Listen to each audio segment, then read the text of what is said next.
Tout d'abord, je voudrais remercier nos invités que je vais présenter de nous avoir amené le soleil de Marrakech, même si certains pourraient regretter qu'il n'ait pas amené la chaleur. Donc, effectivement, nous sommes dans la fin de la course sur le mois du Maroc. Il ne faut pas oublier qu'on a encore un film qui est programmé par nos amis de Culture Maghreb Limousin la semaine prochaine. Mais ce soir, donc, on va se préoccuper un petit peu, s'intéresser à la ville de Marrakech avec deux universitaires de l'université Kadir Hayat de Marrakech. Donc, Madame Ouidad Teba, qui est, alors, j'ose pas dire doyenne, je vais dire doyen de la faculté des lettres de Marrakech, et qui, après avoir longtemps enseigné la littérature française, je pense à Proust et je pense à René Char, aujourd'hui pilote des étudiants en doctorat, sur un doctorat autour du tourisme, du patrimoine et du développement durable. Donc c'est tout à fait le thème de notre après-midi. Mohamed El Faïz, quant à lui, est aussi enseignant à l'université de Marrakech, mais professeur d'économie, et c'est un grand spécialiste des jardins et des jardins dans le monde arabe. Et cet après-midi, si vous voulez bien, se déroulera de la manière suivante. Une première introduction très rapide par Ouidel, très rapide. Puis une intervention donc, de Mohamed sur un aspect de Marrakech dont on ne se rend pas compte quand on visite rapidement, à savoir que c'est une cité-jardin, avec toute une histoire autour des jardins dans le monde arabe et des jardins à Marrakech, avec aussi toute une problématique sur son développement. Puis dans un deuxième temps, nous rentrerons dans la Médina, avec une enfant de la Médina, qui nous parlera de la ville historique. Et nous terminerons une troisième partie sur un point particulier, évidemment, que tout le monde connaît, ou que beaucoup de gens connaissent, qui est la problématique autour de la place elle-même, place Jemaïfna, dont on fête cette année le 10e anniversaire de son classement comme patrimoine oral immatériel de l'humanité par l'UNESCO. La ville elle-même étant doublement classée, à la fois ville de Marrakech, pour le patrimoine tout court, et la place pour le patrimoine immatériel. Mais je laisse la parole à Ouidad. Merci beaucoup. Je voudrais d'abord, avant de commencer, remercier Daniel Le Goff et son équipe pour cette invitation. Et nous sommes ravis, vraiment, d'être parmi vous aujourd'hui. Et nous vous remercions d'être venus si nombreux pour nous écouter, pour partager avec nous nos émotions, nos passions et aussi nos colères à l'égard de ce qui peut se passer dans la ville de Marrakech aujourd'hui. Alors, Daniel disait que Marrakech est une ville doublement classée.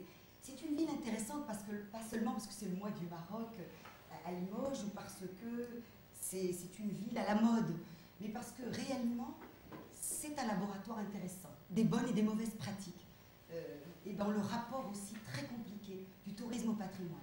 Donc, ville doublement classée, au patrimoine mondial depuis 1985, pour sa Médina, donc pour son centre historique, et bien sûr pour sa plage Jemaïfna, au patrimoine oral et immatériel de l'humanité, puisque cette place a fait partie des premiers chefs-d'œuvre, on appelait cela à l'époque les premiers chefs-d'œuvre, de l'UNESCO. Donc ça, c'est un élément important. Je voulais aussi insister sur le fait que c'est la première destination touristique du pays et qu'elle doit l'essentiel donc de son attrait touristique à son patrimoine, au tourisme culturel. Donc il y a là un enjeu majeur. C'est une ville qui a été fondée au XIe siècle et mon collègue et ami Mohamed El Faïz va vous en parler davantage. Mais c'est vrai que tout l'enjeu aujourd'hui réside dans cela. On avait envie de commencer par la carte postale, par les images d'Épinal. Non pas pour vous faire rêver, parce qu'on ne va pas beaucoup vous faire rêver aujourd'hui. On va justement essayer de décrypter avec vous le rêve et d'essayer de voir ce qu'il y a un peu derrière les images qu'on nous présente, ces images d'Épinal. Mais quand même, souligner que c'est l'une des caractéristiques de la ville que d'être aux portes du désert, avec ce climat semi-aride qui la caractérise, et puis d'être aussi au pied de l'Atlas, avec ses ciments neigés. Donc, trois éléments emblématiques. Donc, quand il s'agit de Marrakech, la neige, l'Atlas, la montagne, qui est fondamentale dans l'histoire de la ville.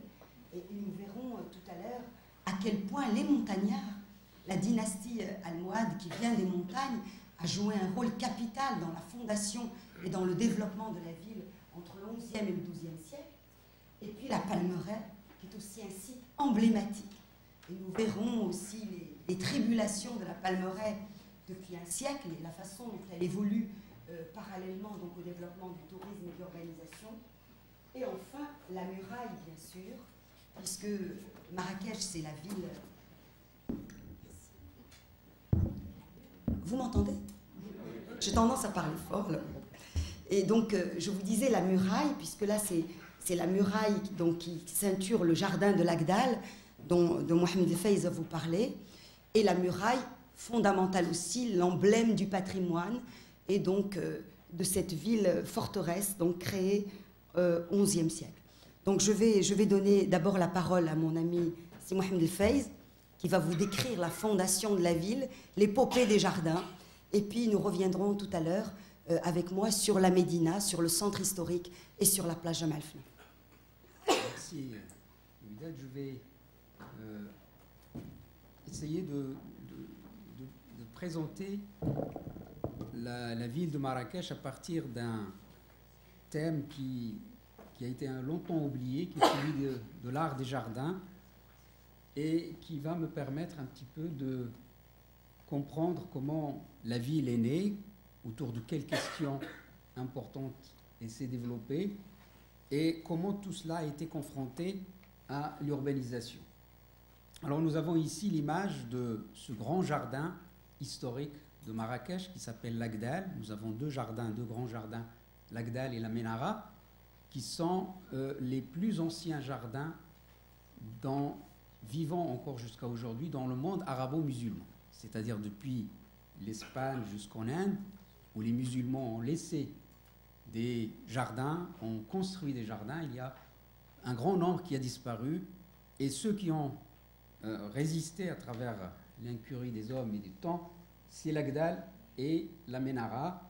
Et donc ce sont des jardins qui sont restés sur leur propre style, sans grand changement, et on voit bien ici un élément fondamental auquel je me suis beaucoup intéressé et sans lequel on ne peut pas beaucoup comprendre l'évolution économique, sociale dans les pays arides et semi-arides, et qui est le facteur de l'eau. Sans la maîtrise de l'eau, dans nos climats où il tombe moins de 300 mm par an, où c'est même pas suffisant pour faire prospérer l'olivier. Donc on comprend comme quoi les musulmans se sont occupés de cette problématique de l'eau depuis très longtemps, et ils ont excellé dans cet art. Et finalement, à travers ces éléments-là, on va comprendre la naissance des jardins. Et donc, Marrakech, c'est essentiellement un modèle urbain, comme beaucoup d'autres villes du monde arabo-musulman. Quand on parle de Cordoue, de Bagdad, Damas, ou Istanbul, ou d'autres villes, elles ont été vraiment inspirées par l'art des jardins, et je vous expliquerai pourquoi. Et puis, je parlerai un peu de l'héritage écologique de cette ville de Marrakech face à l'urbanisation, la crise de ce modèle, et on terminera un petit peu par des interrogations sur le devenir de cette ville, sur le devenir de cette cité-jardin. Alors, pour comprendre n'importe quelle ville, il faut voir son site, hein, et le site, c'est-à-dire son logement géographique, qui ici, nous avons Marrakech, elle est éloignée du Haut-Atlas. Le Haut-Atlas, c'est le château d'eau de toute l'Afrique du Nord, puisque les plus hauts sommets se trouvent dans cette montagne, autour de 4300 mètres, à peu près à l'Oukaïbden, la station de ski. Et donc ce château d'eau va déterminer un certain nombre d'éléments, parce que c'est lui qui va être le pourvoyeur de ressources, de richesses hydrauliques. Et il y a évidemment autour de Marrakech un certain nombre d'oued, c'est-à-dire de rivières, comme on les appelle en arabe.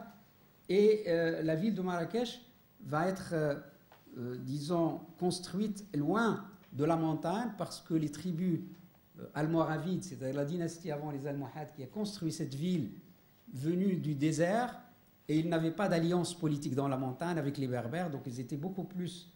avant, ils avaient une petite ville qui s'appelle Rmet, où ils s'installaient. Ils sont partis de là-bas pour fonder Marrakech, c'est-à-dire s'éloigner de la montagne pour garder évidemment l'attention et pour construire leur ville.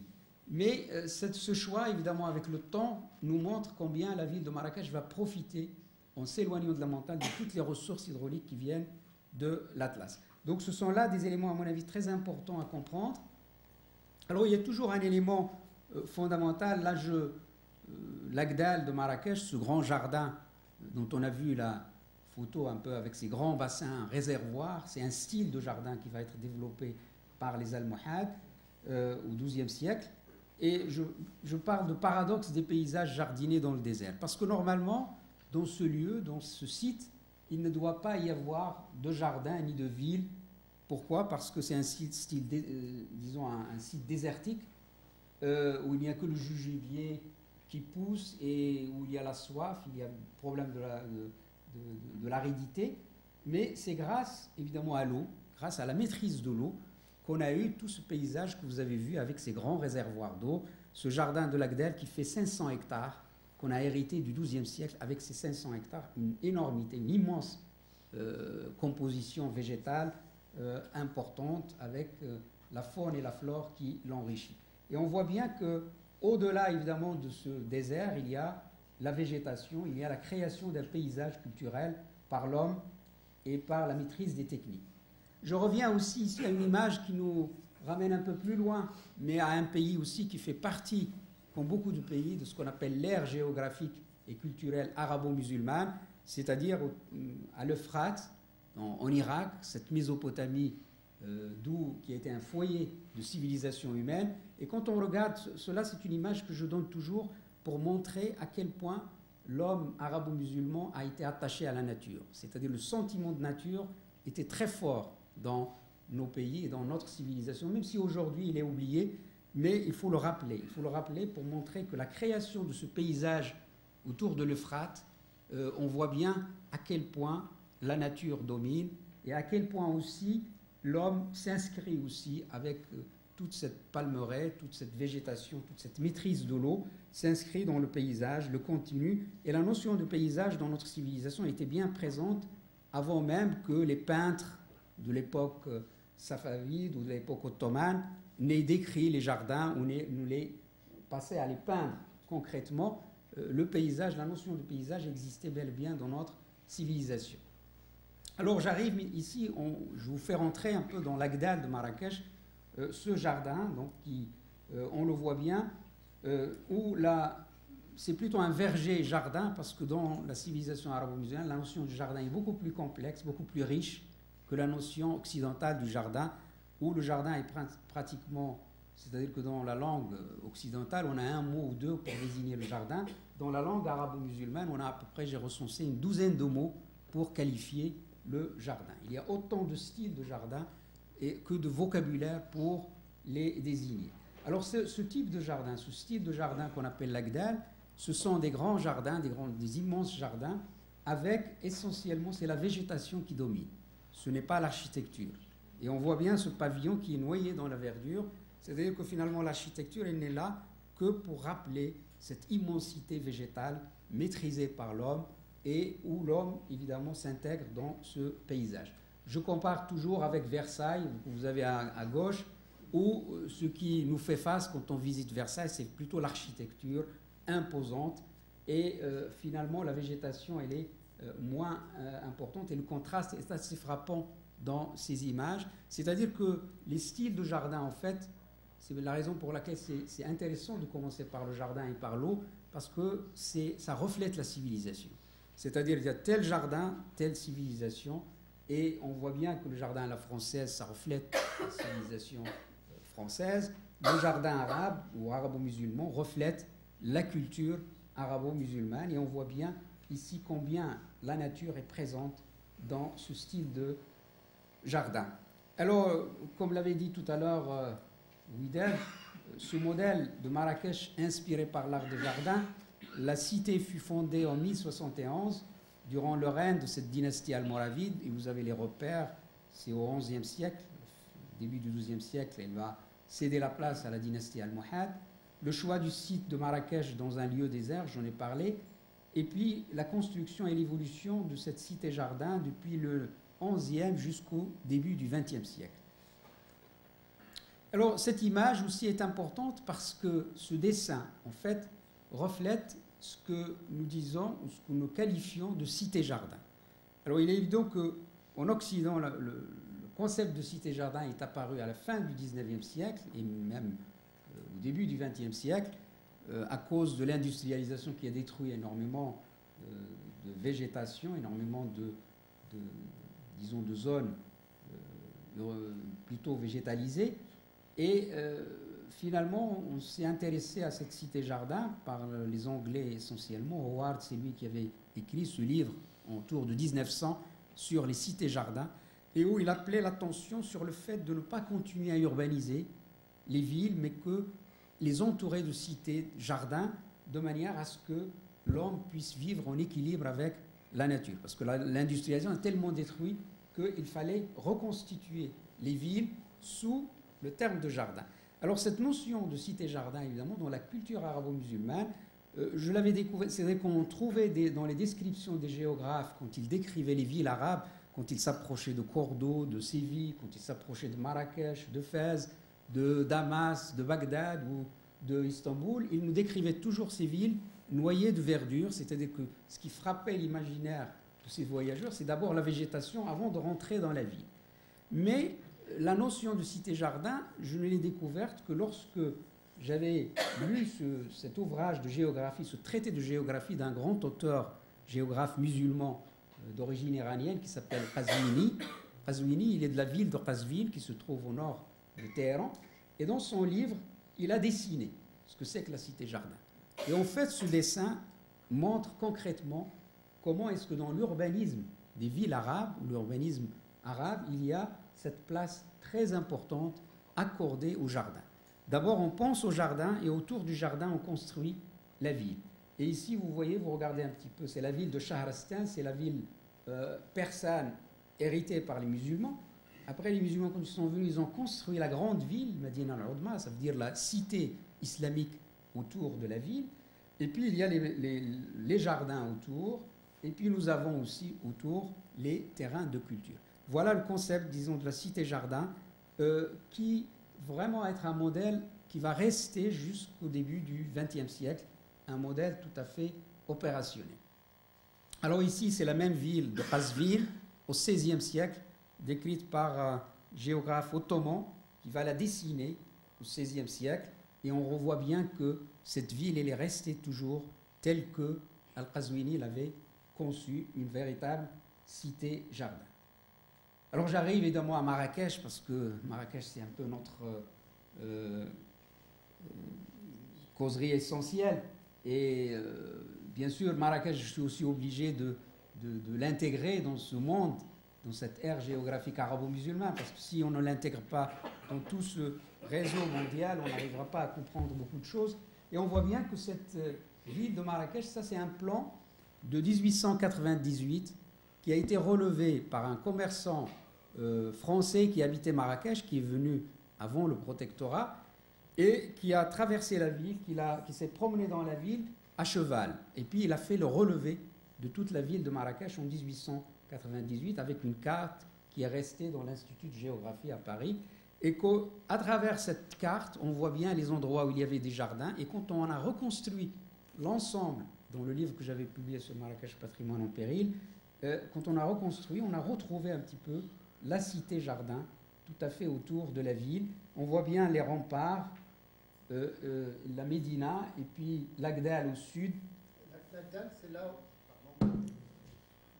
L'Agdal, c'est là où on voit les deux bassins bleus. Voilà, ça voilà. C'est au sud de la ville de Marrakech. Et les remparts, donc, qui sont 22 km de remparts qui entourent toute la Médina et qui sont toujours là, debout. Et puis, plus loin, il y a la Ménara, dont on parlera tout à l'heure, qui est aussi du XIIe siècle. Mais elle est à l'extérieur des murailles. Alors la Ménara, comme on va le voir, c'est plutôt une oliveraie. Il n'y a qu'une seule essence qui est cultivée, c'est l'olivier. Alors que le jardin de l'Agdal est beaucoup plus riche, à la fois par des arbres fruitiers, mais aussi des plantes aromatiques. Il y a aussi beaucoup d'éléments qui le composent. Donc on voit bien que la ville de Marrakech est restée une cité-jardin, et même la Médina était au 1/3 à peu près formée par des styles de jardin qui étaient à l'intérieur de la Médina. Ça veut dire qu'on sortait de la maison et on se trouvait pratiquement dans le jardin.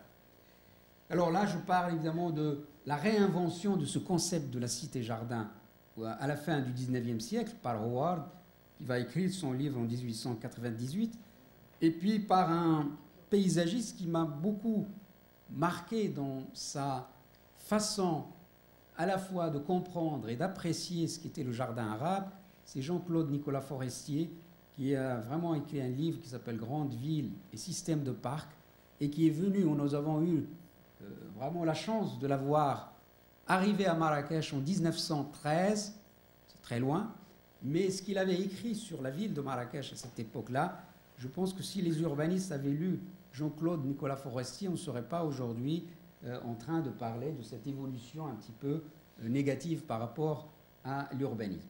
Donc Jean-Claude Nicolas Forestier, c'est un homme qui a fait beaucoup de jardins dans le monde et qui a été aussi le directeur des jardins à Paris, hein, mais qui a beaucoup travaillé ailleurs. Et puis, ces réserves dont il parle, qui constituaient à l'intérieur des villes des éléments d'ancrage importants. Puis nous avons aussi un grand paysagiste qui est encore vivant, qui est Gilles Clément, qui, un homme, a forgé ce concept de jardin planétaire. Et je trouve que le concept de cité-jardin dans notre civilisation s'intègre bien dans ces aspirations de la fin du XXe et du début du XXe siècle, c'est-à-dire que l'avenir de l'humanité pourrait être de construire ensemble un jardin, parce qu'à mon avis, le jardin aussi, c'est un élément de rapprochement entre les cultures et les civilisations. On peut goûter le jardin, qu'on soit musulman, chrétien ou juif.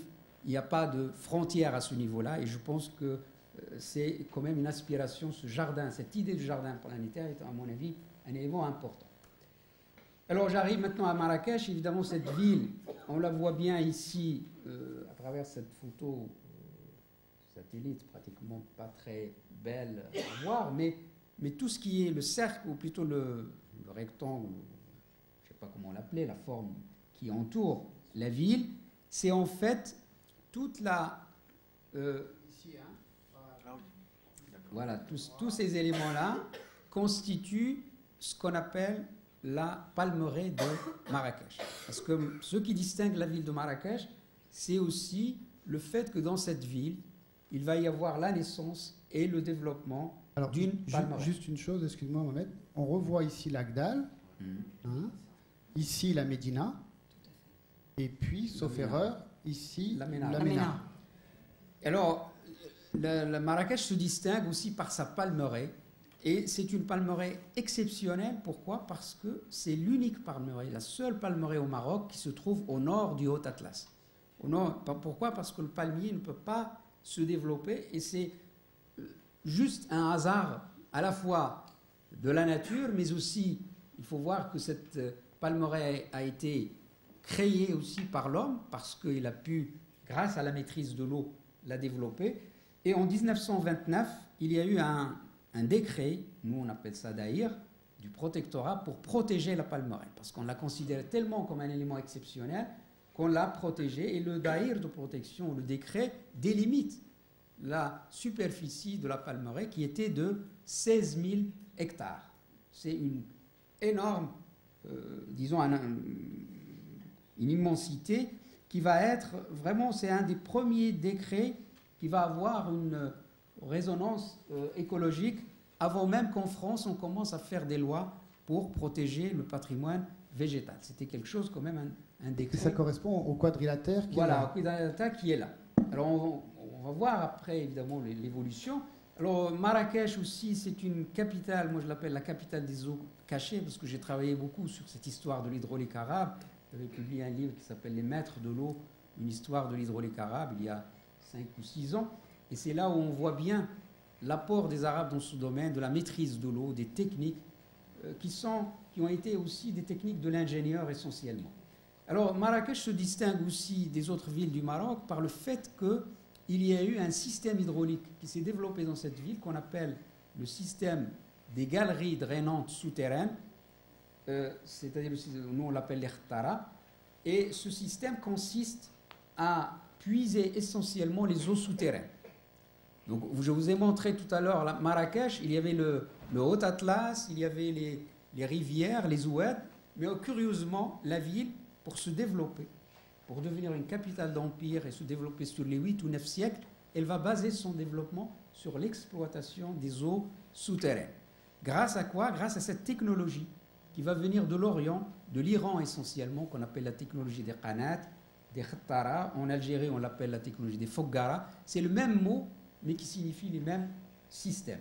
Alors, quand on regarde d'en haut le tracé de ces galeries drainantes souterraines, on voit des puits, c'est comme des cratères. Des fois, quand on survole ces pays-là, on se dirait en Mars ou dans une autre planète. Mais en fait, ces galeries, elles servent à quoi? Ces puits, ce sont les puits qui servent à construire la galerie souterraine, une galerie de jonction, qui va amener l'eau, par exemple, on la trouve ici au niveau 20 mètres, et tout le défi, c'est de la sortir à 0 mètre, c'est-à-dire au sol.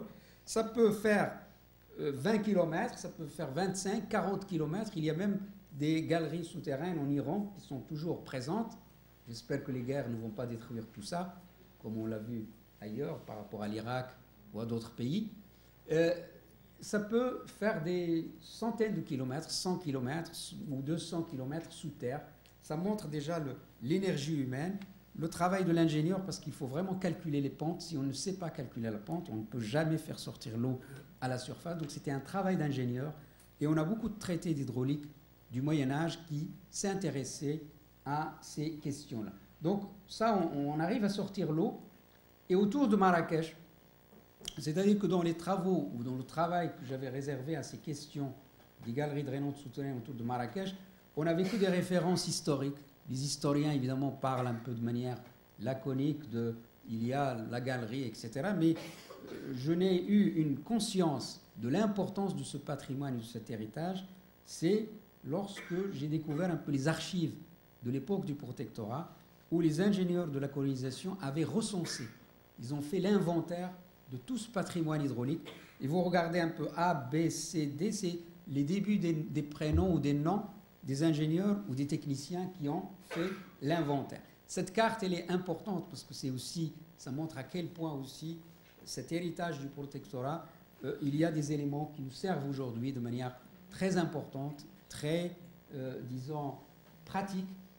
Et on voit bien, c'est-à-dire à travers le recensement ou l'inventaire qui a été fait, on a fait l'inventaire de 900, à peu près 800 galeries drainantes souterraines, non, 600 galeries drainantes souterraines. Si on les met l'une à côté de l'autre, ça fait un réseau de 900 km. Vous imaginez 900 km, c'est un réseau sous terre qui amène l'eau évidemment.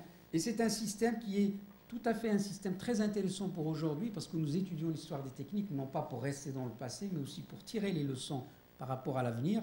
On voit bien que cette technologie, contrairement au pompage mécanique, ne cherchait pas vraiment à épuiser l'eau. C'est-à-dire qu'il prend l'eau là où elle se trouve, telle qu'elle est alimentée par le cycle de l'eau. Et quand il y a moins d'eau, les hommes, c'est-à-dire que dans le monde arabo-musulman, on a créé des règles et des lois très tôt pour répartir l'eau. Parce que le problème essentiel qui se pose quand on gère l'eau, c'est la gestion. Ce n'est pas créer le barrage, c'est facile avec la technologie de faire un barrage, mais quand vous n'arrivez pas à répartir l'eau, eh bien rien ne marche, ni l'eau, ni rien du tout. Vous ne pouvez même pas rentabiliser les installations hydrauliques. Et donc la loi existait, et finalement ce système, il est resté vivant. Pourquoi? Parce que les hommes savaient gérer ce bien commun. C'est-à-dire qu'ils considéraient l'eau comme un bien commun. Quand il y a beaucoup d'eau, c'est l'abondance, on répartit plus d'eau. Et ce qui était important, c'est qu'ils savaient répartir la pénurie, chose qu'on ne fait pas aujourd'hui. Aujourd'hui, chacun veut accéder individuellement, pomper tout seul dans son coin, il ne regarde pas ce que les autres font. Alors que dans cette technologie des galeries drainantes souterraines, quand il y a moins d'eau, supposons qu'il y a une sécheresse, qu'il y a moins de pluie et que le débit de la galerie souterraine est moins, eh bien on va répartir. Chacun accepte de réduire sa consommation. Et c'est la raison pour laquelle ces systèmes, même pour l'avenir de l'humanité, où on s'achemine vers des crises de l'eau aujourd'hui, il y a un stress hydrique partout dans le monde arabe, surtout dans le monde arabe-musulman. Donc ce sont des leçons aussi importantes. Et Marrakech est vraiment une capitale des eaux cachées parce que c'était la plus grande concentration de galeries drainantes souterraines dans tout le Maroc. Même dans les oasis du sud, il n'y en a pas eu autant. Et c'est un capital qu'on a compris lorsqu'on a vu les archives et lorsqu'on a vu l'étendue de tout ce système. Alors on voit bien évidemment par cette carte en 1986, mais si je fais celle de 2012, vous allez vous découvrir aussi encore beaucoup plus étonné. C'est-à-dire que la perte de cette cité-jardin. On la voit bien, qui se disloque, donc comme elle est devenue en haillons, hein, ben vraiment, si je peux utiliser les termes, un appauvrissement écologique, sauf les deux grands jardins qu'on a hérités du XIIe siècle, ils sont encore là. Et on va voir aussi qu'est-ce qu'on en fait aujourd'hui. Alors la crise du modèle de la cité-jardin, je ne vais pas m'étendre longtemps, les facteurs de cette crise, c'est d'abord la croissance démographique. Hein, il y a quand même une démographie beaucoup plus importante. La Médina elle-même, tout à l'heure, Ouidet va en parler beaucoup parce qu'elle est encerclée de ces murailles, mais on n'a pas pensé que les gens de la Médina pouvaient procréer, pouvaient se développer. On les a mis par quai à l'époque du protectorat et leur dire voilà, la tradition, on va la laisser là. Mais on n'a pas vu que la tradition aussi, il faut réfléchir sur cette tradition. Donc ce qui fait que les gens qui ont immigré à cause des crises alimentaires dans les années 40 de la campagne, ils sont venus dans la Médina et la première des choses, ils ont construit dans les jardins. Et donc, la Médina qui avait à peu près 60 mètres carrés d'espace vert par habitant, aujourd'hui, on est à moins de 1 mètre carré par habitant. Je sais pas. Il y a l'urbanisation aussi, qu'on ne sait pas contrôler, et une urbanisation qui va jouer un rôle important dans la disparition des espaces verts. Puis le choix du tourisme, tout à l'heure, Ouidet, on en parlera. La destruction du caractère de la cité-jardin avec l'urbanisation de la Médina, l'urbanisation de la Palmeraie et la destruction du patrimoine hydraulique et paysager.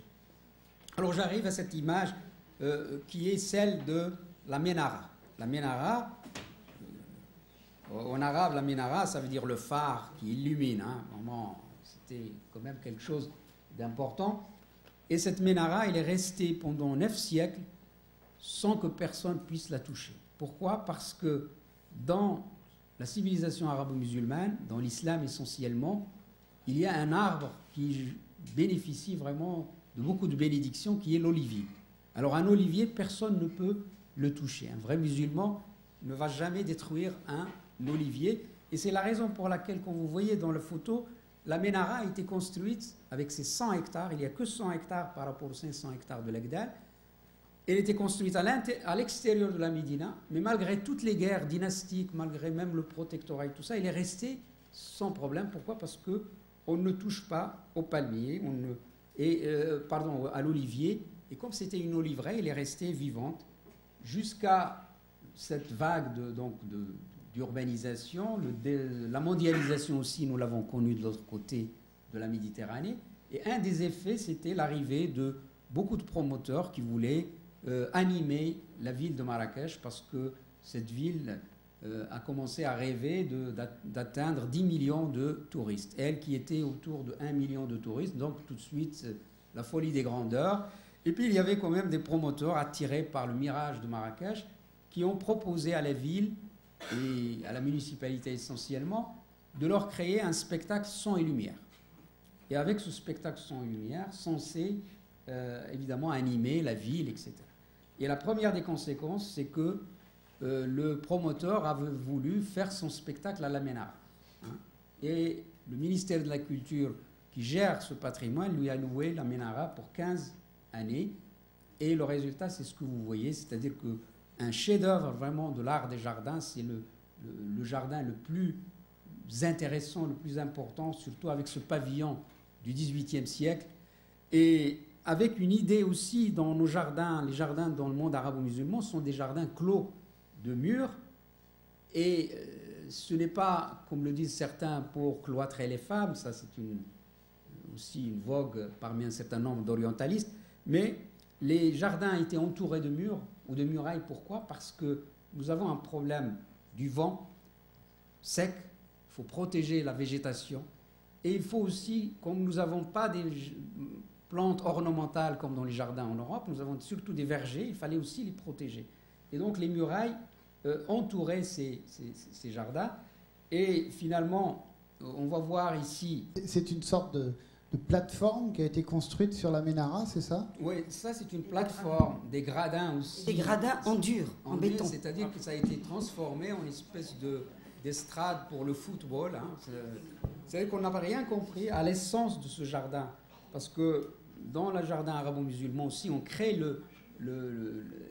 disons le réservoir d'eau, ce saharij, comme on l'appelle, ce bassin d'eau est fait pour refléter la végétation autour. Et on ne peut pas imaginer à quel point la surface d'eau est un miroir. Il peut même refléter les arbres les plus lointains.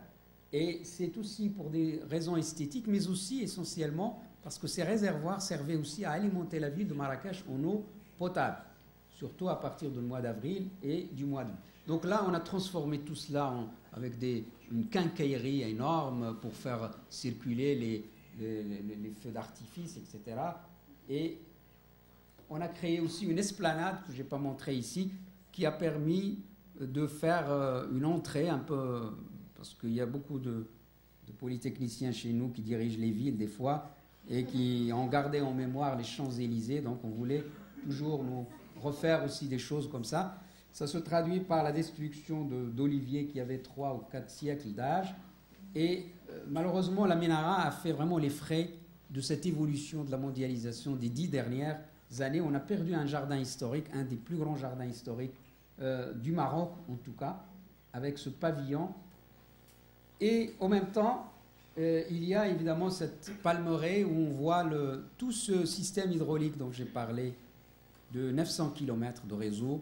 Là, c'est ce qui reste d'une Rétara, c'est ça? Ça, c'est ce qui reste de cette galerie drainante souterraine. Parce qu'avant, il y avait des puits qui se succèdent sur 10 mètres de distance. Quand on n'entretenait plus, il y a l'érosion, tout ce temps, ça devient vraiment une tranchée ouverte. Ça montre l'état de dégradation. Donc la ville de Marrakech, c'est une chose aussi qu'on n'a pas vue. Parce qu'avec l'urbanisation, le manque aussi de connaissances historiques, on n'a pas vu que ce patrimoine qu'on a perdu de 900 km, qui aujourd'hui, il n'y a plus pratiquement dans la ville de Marrakech, il reste même dans la ville 1 km de galerie drainante souterraine.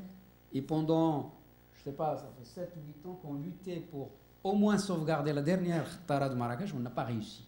Ça veut dire que finalement, ça nous montre déjà le problème du rapport au patrimoine dont on parlera peut-être tout à l'heure dans la discussion. Alors puis, dans ces palmeraies, on voit bien toute cette question de la gentrification dont on va parler tout à l'heure, Widad, de manière plus précise. On voit bien, évidemment, dans la palmeraie de Marrakech aujourd'hui, en fait, il y avait 16 000 hectares. Le dernier plan d'aménagement, schéma directeur de 1990, il n'y avait plus que 6 000 hectares. Et même ces 6 000 hectares ont été urbanisés. Le mètre carré, il coûte énormément cher. Il y a une spéculation immobilière autour de toutes ces questions. Et celui-là, c'est le schéma directeur de 1990, qui était un schéma directeur intéressant, même si on l'avait critiqué à un certain moment, mais aujourd'hui, on y trouve un certain nombre de vertus, parce que quand la dégradation urbaine est assez avancée, on revient à ces documents d'urbanisme. Parce que pourquoi il est intéressant? Parce qu'il a sauvegardé pour Marrakech au moins un aspect. C'est-à-dire ici, vous avez la palmeraie qui est au nord-est de Marrakech. C'est elle qui fait la ceinture de la ville, ceinture verte. Il a gardé ce qu'il appelle la ceinture verte de Marrakech, donc qui tourne autour d'ici, et puis elle va jusqu'à la rivière du Tinsift, ici. Alors malheureusement, cette ceinture verte aussi, c'est un capital qu'on n'a pas sauvegardé. C'est-à-dire qu'avec l'urbanisation, la valorisation du prix du mètre carré, la spéculation, même cette ceinture verte, elle est là parce qu'avec des travaux d'étudiants de paysage qu'on avait fait il y a quelques années avec Widad aussi, on voit bien la ceinture verte de Marrakech qui est là et qui est complètement éclatée. Et aujourd'hui même, où je vous parle, il n'y a pratiquement plus de ceinture verte, contrairement à toutes ces villes, Ottawa, Paris, où le concept de cité-jardin et même le concept de ceinture verte est aujourd'hui un concept très important dans l'urbanisme. C'est vraiment quelque chose qu'il ne faut pas toucher, parce que sinon, je ne sais pas quelle ville on va construire pour demain. Une autre question qui peut-être aussi nous occupera longtemps, c'est tout le programme des golfs dans nos pays, qui sont des pays désertiques, qui sont des pays où nous sommes déjà dans le stress hydrique, c'est-à-dire que la ville de Marrakech est entrée depuis au moins une dizaine, une quinzaine d'années dans une phase irréversible de pénurie de ressources hydrauliques parce que le bilan est très défavorable. Et en même temps, avec le tourisme dont on parlera tout à l'heure, il y a eu l'engagement dans ces grands projets de golf. Un golf qui consomme à peu près l'équivalent d'une population de 20 000, d'un village de 20 000 ou 29 000 habitants. Et la compétition autour des ressources hydrauliques est devenue très importante. Ce sont surtout des ressources qu'on prend à l'agriculture pour alimenter le tourisme. Et ici, c'est une image aussi que je montre grâce des fois au survol des villes. Et on peut capter des images parce que les hommes et les femmes qui vivent dans nos villes n'ont pas conscience, disons, de la dégradation globale de l'environnement dans lequel ils vivent. Et puis quand les catastrophes écologiques arrivent, on les perçoit comme des catastrophes. Alors que dans l'analyse, on prévoit bien, on voit bien quelle est l'évolution. Alors une ville, évidemment, Marrakech, qui était plutôt située sur 2 étages, hein, dans toute la ville, où on voyait le Haut Atlas de partout, on voyait la neige, on voyait. Aujourd'hui, elle s'est engagée depuis 2000 essentiellement, 99 et depuis 2000, sur 10, 12 ans.